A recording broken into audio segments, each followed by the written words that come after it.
Hai anak-anak, selamat datang ya di video yang Ibu buat. Jadi kali ini kita bakalan belajar tentang peraturan. Peraturan yang ada di rumahku, sekolahku, dan peraturan yang ada di lingkunganku.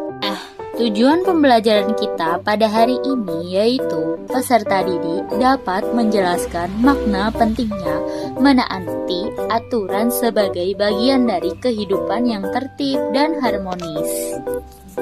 Untuk selanjutnya kita bakalan masuk pada pengertian aturan.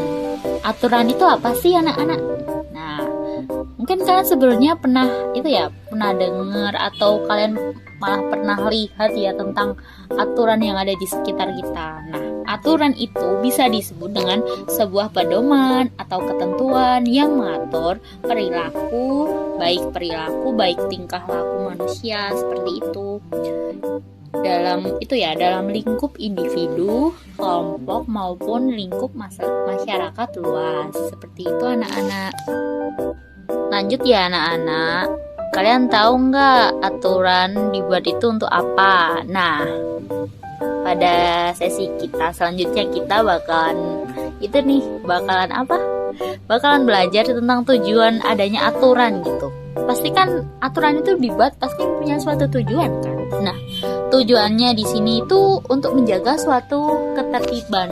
Ketertiban dari apa? Ketertiban dari kita semua nih, lingkungan yang tertib, lingkungan yang harmonis, lingkungan yang menjamin suatu keamanan di masyarakat. Nah, tujuannya seperti itu anak-anak, menjamin tiga itu ya, ketertiban, keharmonisan, sama keamanan.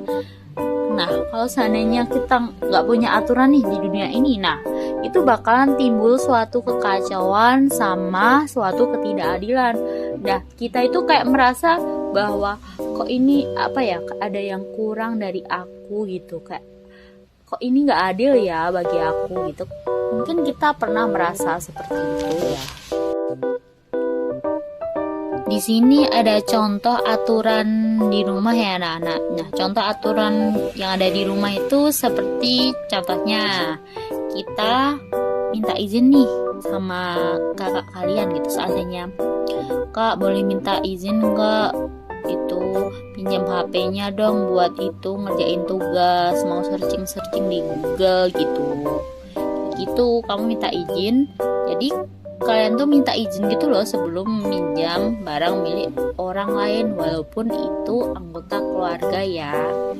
Nah, di situ terus kalian juga bisa kayak menolong antar anggota keluarga, seperti seandainya ibu kalian tuh mau minta tolong kalian buat beliin garam ya di pasar gitu. Nah, gitu kalian harus menolong ibu kalian seperti itu. Nah, selain itu juga kalian bisa dengan tidur tepat waktu ya anak-anak. Jadi kalian mungkin bisa tidur maksimal jam 9 malam seperti itu.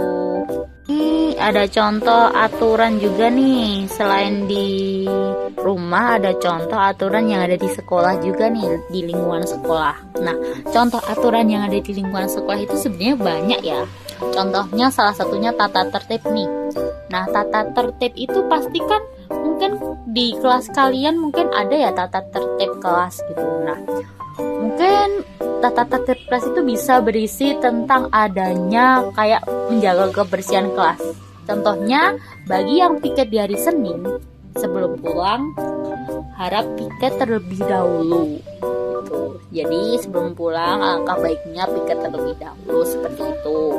Nah, selain tata tertib kelas juga ada nih tata tertib murid sama tata tertib guru. Nah, tata tertib murid itu apa sih? Apa saja gitu. Nah, tata tertib murid itu contohnya kalian itu memakai atribut yang lengkap ya anak-anak, dari atas, dari kepala sampai bawah. Contohnya, seandainya kalian pada saat Senin mau melaksanakan upacara, kalian harus membawa topi. Nah, selain itu sama ini ya, kaos kaki bagian bawah sekalipun kaos kaki ya harus sesuai atribut sekolah seperti itu. Nah, itu salah satu contohnya memakai seragam yang lengkap. Yang selanjutnya bisa dengan menghormati guru. Menghormati guru itu contohnya kalian pada saat mendengarkan guru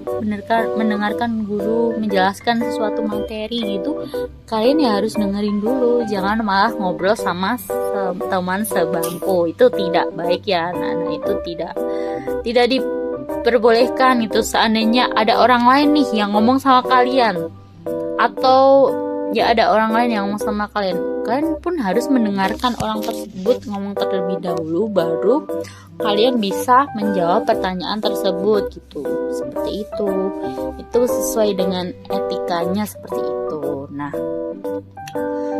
Nah juga melaksanakan piket sesuai dengan jadwal. Nah bener banget yang Bu bilang tadi kan, sesuai tata tertib kelas seperti itu. Di sini ada contoh aturan di lingkungan masyarakat. Nah, salah satunya yang bisa kalian ikuti dengan menjaga kebersihan. Menjaga kebersihan bisa dilakukan dengan kalian mengikuti gotong royong di lingkungan kampung kalian ya anak-anak. Mungkin kalian pernah ya melihat warga bekerja sama membersihkan lingkungan di kampung, atau bahkan kalian mengikuti gotong royong. Nah itu contoh aturan yang ada di lingkungan masyarakat. Terus kalian juga bisa dengan menaati aturan lalu lintas. Contohnya kan bisa dengan memakai helm pada saat berkendara. Terus kalian juga tidak boleh membawa motor kalau umur kalian di bawah 18 tahun ya anak-anak. Seperti itu. Bisa kita tarik benang merah ya anak-anak, dari semua aturan tersebut itu bisa membantu menciptakan suatu kedisiplinan sama menciptakan tanggung jawab pada diri setiap orang. Bu bakalan jelasin lagi ya. Aturan itu dibagi menjadi dua nih. Nah aturan itu ada dua. Yang pertama aturan tertulis, sama yang kedua aturan secara tidak tertulis. Nah, aturan yang tertulis itu kayak contohnya Perda, peraturan daerah, Perpres, peraturan presiden, sama undang-undang. Bisa juga masuk dalam peraturan sekolah, itu masuk juga dalam aturan secara tertulis. Nah, aturan secara tertulis itu bisa disebut dengan aturan yang resmi atau yang formal gitu loh. Nah seperti itu. Sedangkan aturan yang tidak tertulis itu contohnya norma. Mungkin kalian di kelas 7 pernah nih mempelajari tentang norma. Nah norma kan ada 4 tuh. Banyak kan ada 4.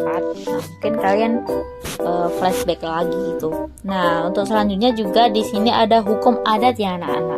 Hukum adat itu apa sih? Nah, mungkin bagi kalian yang belum pernah dengar gitu, hukum adat itu adalah sebuah aturan yang diturunkan secara turun-temurun dari generasi awal ke generasi yang paling bawah.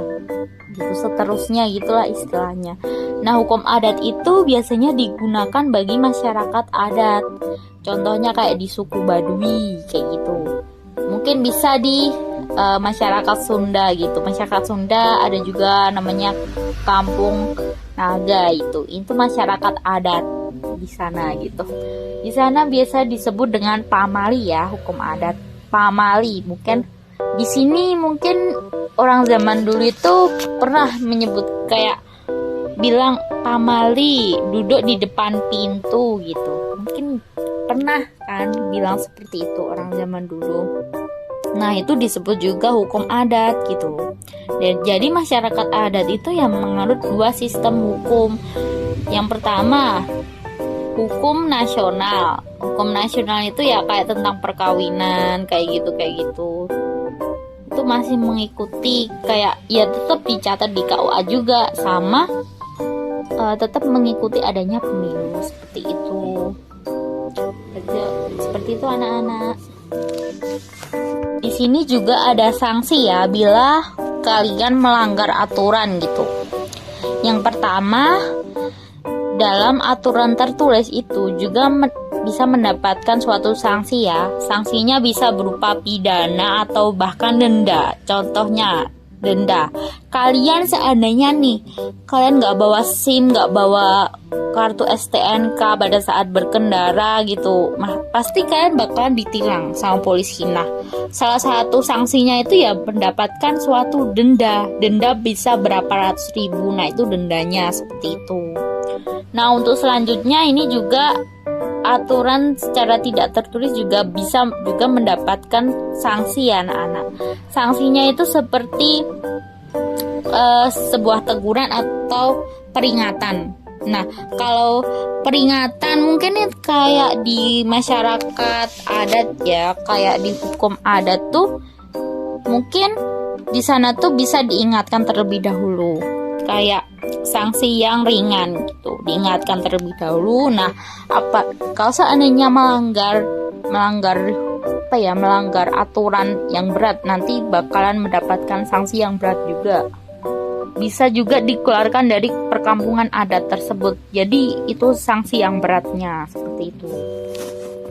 Di sini aturan juga mempunyai arti yang penting ya anak-anak. Aturan itu ya, mungkin kalian pernah berpikir bahwa aturan itu kayak membatasi kita gitu, padahal tidak ya. Itu pemikiran yang salah. Aturan itu bukan untuk membatasi kita gitu, bukan. Tapi aturan itu bisa untuk melindungi kita bersama, sama mengatur kehidupan bersama gitu loh. Jadi seandainya semuanya itu taat aturan nih, taat aturan itu ya kayak tidak melanggar aturan. Nah, kehidupan kita semua akan menjadi harmonis, tertib, sama penuh tanggung jawab, sama penuh kerjasama seperti itu. Nah, kita kali ini bakalan masuk di sesi terakhir nih. Sesi terakhir yaitu kita bakalan mengingat lagi juga ya, kita belajar tentang pengertian aturan, terus belajar juga tentang contoh aturan yang ada di lingkungan sekolah, rumah, sama lingkungan masyarakat. Terus tadi kita juga belajar tentang aturan itu dibagi menjadi dua, aturan secara tertulis sama aturan secara tidak tertulis seperti itu. Terus juga kita tadi belajar tentang sanksi nih, sanksi bilang kita melanggar aturan, itu juga kita bahas juga. Nah, dari semuanya itu kita bakalan tarik suatu kesimpulan bahwa aturan itu dibutuhkan dimanapun kita berada ya anak-anak. Jadi ada pepatah yang mengatakan bahwa di mana bumi dipijak, di situ langit dijunjung. Kayak jadi seandainya kalian tuh lagi merantau dimanapun kalian berada, entah kalian di Sumatera, di Papua gitu ya, kalian harus mengikuti adanya aturan yang ada di sana seperti itu. Jangan kalian tuh seenaknya sendiri gitu, jangan ya. Itu sudah kayak ibaratnya sudah sewajarnya kita sebagai pendatang gitu, kita mematuhi adanya aturan di tempat tersebut seperti itu. Sekian, terima kasih anak-anak, tetap semangat ya belajarnya.